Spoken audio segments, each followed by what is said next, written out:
Okay, good afternoon, everyone, and welcome back to Creative Insights, which we are billing as an opportunity for students at Bucks College Group to hear directly from industry professionals and learn about life in film, TV and music. In the morning, we focus primarily on film and TV, and we will be coming back to some media in the afternoon, but we're looking at exploring the music industry right now. And I have with me today Gerda and Hayley, and they are from Universal Music Group, who are very, very big, very huge in the world of music.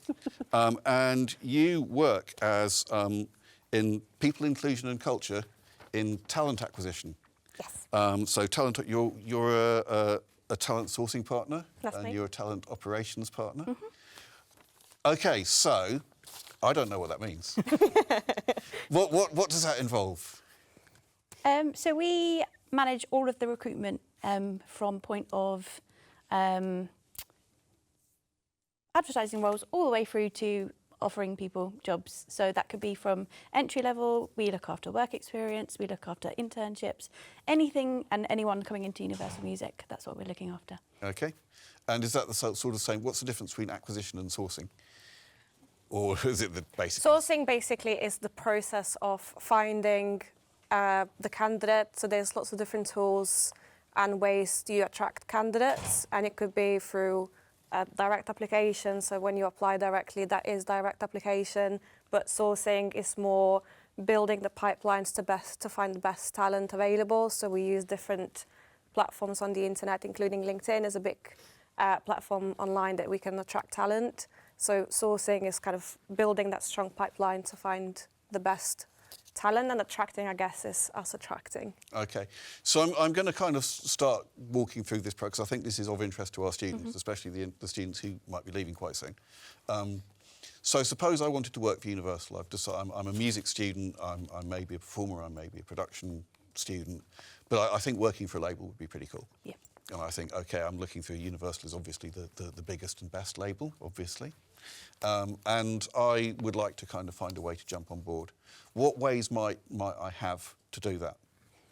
Yeah, definitely. Days like this, so we can come meet people, college insight sessions. We go to quite a lot of different music venues and speak to people there looking to get into the industry, but also directly to us, so on our careers page, LinkedIn, through our social media, and all of our kind of online channels as well.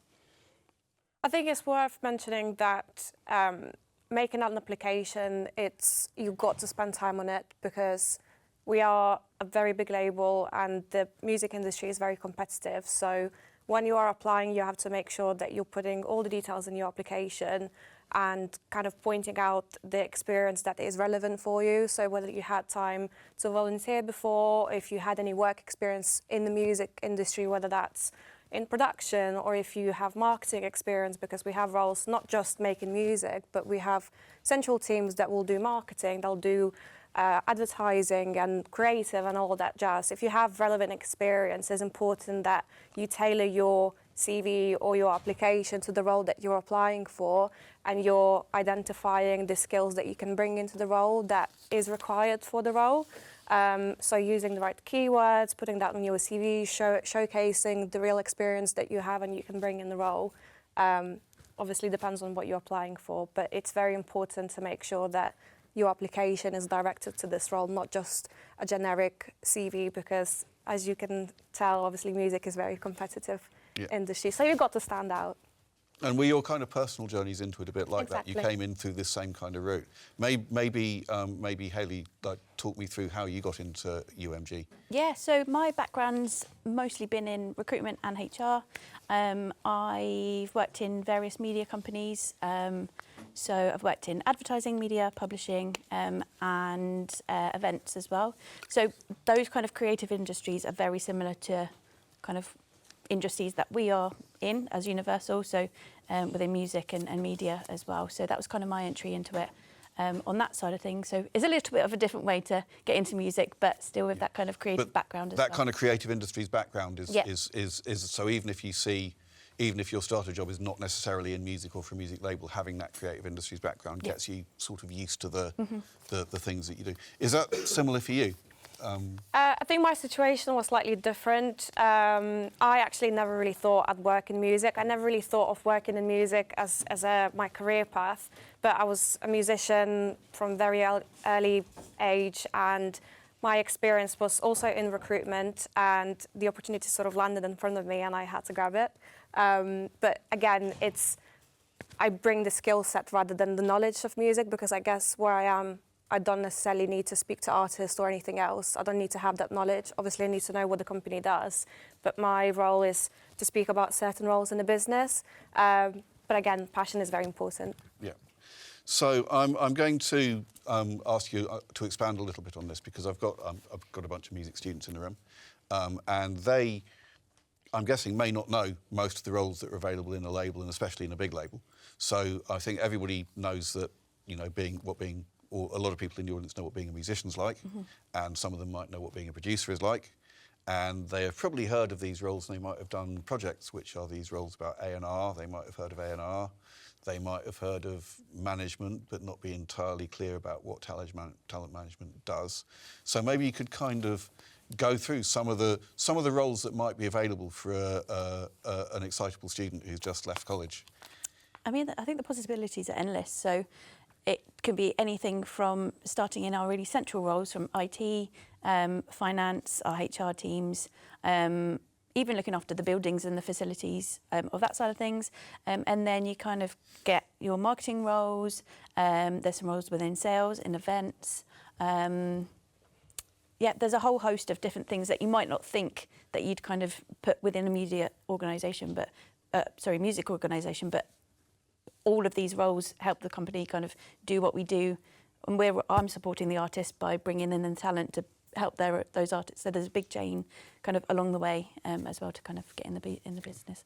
So an intern, for example, could be working in any of these roles. They might be it might be a finance side of it, but they might be in something more showbiz related, like events, for example. Yes, yeah. So I'm going to go a little bit into that side of it, I think. So I mean, I'm quite labels putting. I mean, I always think of labels as being, you know, you sit in a giant tower block, and I'm quite old, so I always think of labels as sending out vinyl records to shops and things like that, and sending out CDs to shops.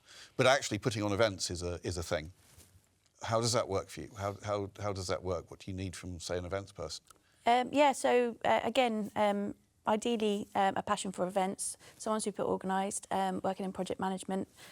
So anything to kind of keep an event starting from start to finish, and all the way through, and everything in between. So some of the teams. So we've got Ali with us today, who you'll hear from a little bit later, talking to the event side a little bit more detail. But we've got just that kind of passion to get into the industry, and that could be on a more artist side of things, or it could be managing events at Universal internally as well. So there's a kind of whole host of events that we are doing. So I'm going to ask. I mean, it's difficult to generalise, I think, because there's so many things that somebody could do working for a big label.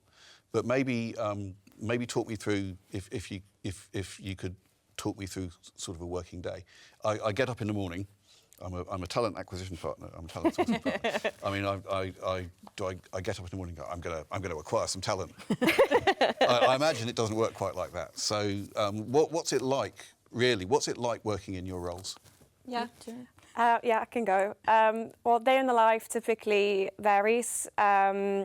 We, as a sourcing partner, for example, I am typically across multiple roles that we currently have live in the business, and we obviously need to find the talent. So could be a portion of my day would be looking at direct applications. So when you apply through any careers page, your CV comes through. So I read through your application, shortlist. If I think you're right, I'll give you your call. If I don't think you're right, obviously I will have to come back to you with some feedback. So building those shortlists, then a portion of my day will be to go outside of direct applications and try and find candidates. So LinkedIn is a very big tool. In case you're not LinkedIn, get on LinkedIn. It's a very good place to find jobs and network with people. I'll go on LinkedIn and start networking with people, trying to build projects and try to kind of get shortlists and try and speak to those people to see if they'd be open to a role with us and engage with those candidates. And yeah, the last kind of portion of my day would be to just be on the phone all the time, speak to candidates, get to know them, find about their situation, tell about the roles available or the role they're applying into, and liaise with the rest of the company. So the hiring managers, we need to share the shortlist with them to say, these are the candidates, let's book an interview and kind of manage that process end to end. And I think we've got a little bit of time before we switch over. I think I'm told 5 minutes or so. So maybe we can talk a little bit about, I mean, suppose you have a role open, let's maybe think of a specific role. What would you be looking for? We're looking for enthusiasm, we know looking for sort of get up and go attitude, but what other qualities might you be looking for in a candidate for that role? If I were filling out a CV, what would be a good thing to put on it and what would be a bad thing to put on it? So just your enthusiasm for music, why that job has stood out to you, and rather than it being a generic application, why has that role kind of really stood out for you, and kind of put that for, it's difficult to put it on a CV that's 1 or 2 pages, but kind of how would you stand out, put yourself in our shoes, how would you show your creative side? So that could be not just having a black and white CV, that could be having a creative CV and kind of showcasing your portfolio or whatever else you might have kind of added to that as well. So, yeah, I've kind of heard this before about a creative CV versus a kind of corporate CV. So what would I'm quite, I apply for teaching jobs and I do quite corporate CV really. So what does a creative CV look like to you? Sometimes even it could just be a little bit more colourful rather than it just being black and white bullet points, and that's kind of a more corporate CV as such, but a more creative CV showing off if you've got any branding or you've got your socials on there, or you could add video links, you could add your portfolio, you could add colour, make it you. Put you into that CV on a piece of paper. So it kind of almost goes over the line into a kind of EPK type situation if you're looking for somebody. And I mean, we're talking about, we've talked about all the various roles. We've talked about some of the various roles, I should say. But we've talked about, there's things like finance and production and backroom roles that make the whole thing work. But you also mentioned that having a passion for music was really important.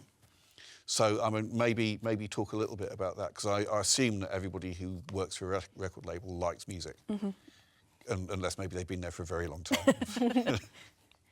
So, yeah.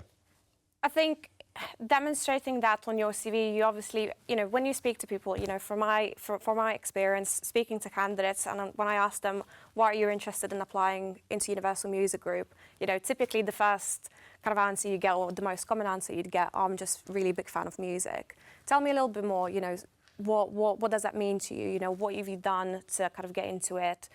Why do you want to work there? What could you bring into that? We all do like music. It's sort of telling a little bit more what generally makes you attracted to work in the music world and what you could do. But basing that on your application is kind of showing that proactiveness that whilst you were at university, you went above and beyond to get some experience outside of your course at school. So whether that's sitting in a studio for a few hours in a week, or helping to organise events, helping to work in live events for music, you can do so much. So I think in the application that really matters, and if it's just a few hours a week, that experience would be really relevant, especially when you're just coming out of university. So you make sure that you include that. I think that would be a big tip. Would you say that your musicianly background, because you mentioned that you'd been involved in playing music from an early age, do you think that helped with your application to when you joined UM? I think it was more the motivation, I guess, to work in a company.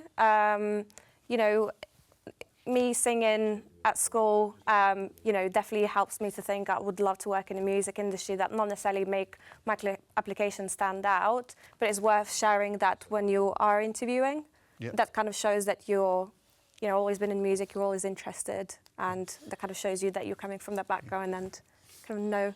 I always think there's not that many jobs where spent 2 years in an indie band is a great thing to put on your CV. Maybe jobs in the music industry is one of them where it shows that sort of dedication 100%, to it. 100%. And, being a musician is not the only thing that you can do in music. And that's the whole thing about UMG, is that there is pretty much every single job that you can think of in our building. Yeah. From, from working in a cafeteria to running events to managing an artist to doing marketing campaigns. There's someone that does book publishing in our building, which I didn't know about until a few weeks ago. So there's pretty much every job you can think of. So you don't necessarily have to be a musician to work in music. Okay.